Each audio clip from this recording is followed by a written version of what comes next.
ዛሬ የሰው ልጅ ዕጣ ፈንታ በሊትር ነዳጅና በባጃጅ ታሪፍ የሚወሰንበት ጊዜ ላይ ደርሰናል። ዛሬ የኢትዮጵያ ከተሞች በተለይም አዲስ አበባን ጨምሮ ማለት ነው በከፍተኛ የትራንስፖርት ታሪፍ ጭማሪ ታውከዋል። የመካከለኛው ምስራቅ በረንዳ በጦርነት ሲታመስ፣ በኢትዮጵያ ደግሞ የነዳጅ ማደያዎችም የዋጋ ቆጣሪ ወደ ሰማይ እየተሰቀለ ይገኛል።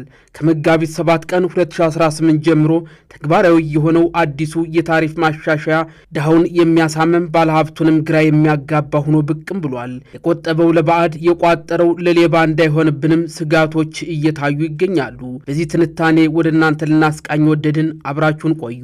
የመንግስት የነዳጅ ምርቶች የችርቻሮ መሸጫ ዋጋን መከለስ ተከትሎ ቤንዚን በሊትር 132 ብር ከ18 ሳንቲም፣ ናፍጣ ደግሞ 139 ብር ከ84 ሳንቲም ገብቷል። ይህ ጭማሪ በታክሲ ታሪፍ ላይም የፈጠረው ጫና እንዲሁ ነው። ባጃጅ የትም ሄድ የት 10 ብር በሚል መርህም በሁሉም መስመሮች 10 ብር ሆኗል። የከተማ አውቶቡሱ የ10 ብር የነበረው ርቀት ወደ 70 ብር አድጓል። የ100 ብር ዶሮ 100 ብር ቅመም እንደሚባለው ሁሉ መንገደኛው ከኪሱ የሚመዘዘው ብር ከታክሲው ፍጥነት በላይ እየበረረ ይገኛል። እነኚህ ከላይ የትም ሂደት 10 ብር እንዲሁም የ50 ብር የነበረው ርቀት 70 ብር ሆነዋል እያልን ወደ እናንተ መረጃውን ያደረስናችሁ የአዲስ አበባውን ብቻ ነው። አሁን ላይ 50 ብር እንደ 5 ብር ሆኗል። የብር የመግዛት አቅም መላሸቅና የኑሮ ውድነቱ መናበብ ህዝቡን እግርህን እንደ መጋረጃ ዘርጋ ከሚለው ብልሃት አውጥቶ እግርህን እንደ ኪሳ ዝምተው ወደሚል የእግር ጉዞም አስገብቶታል። የመንግስት ባለስልጣናት የሚሰጧቸው አስተያየቶችም በህዝቡ ዘንድ ቁስል ላይ እንጨት እንደ መስደድም ሆኗል።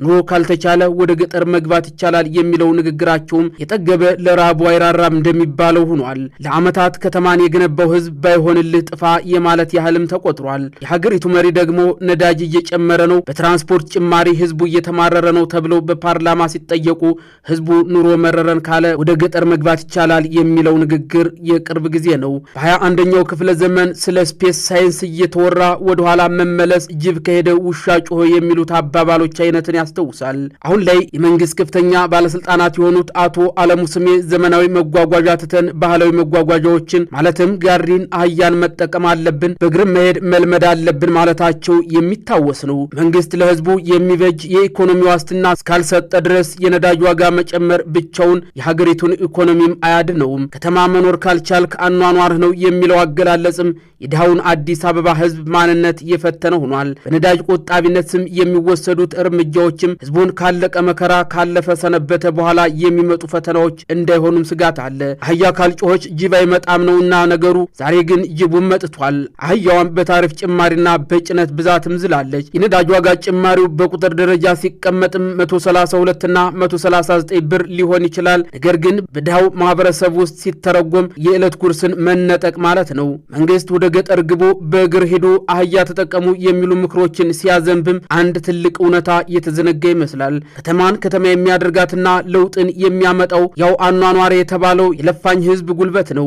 ይህ ህዝብ ከከተማው ርቆ ወደ ገጠር ከተሰደደ ደግሞ ከተማዋ የፎቆች ሙዚየም እንጂ የሰው ልጅ መተንፈሻ አትሆንም። እሳትና ጭድ ሆነው የቆዩት የዓለም ፖለቲካና የሀገር ውስጥ የኢኮኖሚ ማሻሻያ ዛሬ ተጋጥመው ተራው ህዝብ ላይ እየነደደ ነው። 50 ብር እንደ 5 ብር ረከሰበት፣ የሊትር ዋጋ በናረበት በዚህ ወቅት ታዲያ ህዝቡን እግርህን እንደ መጋረጃ ዘርጋ ብሎ መምከር መጋረጃው ራሱ ለተበሳበት ሰው ትልቅ ስላቅም ነው። በመሆኑም መንግስት የነዳጅ ዋጋን ከመጫን ጎን ለጎንም የሚከተሉትን ነጥቦች ሊያጤን እንደሚገባም ይኸው መረጃ ያሳየናል።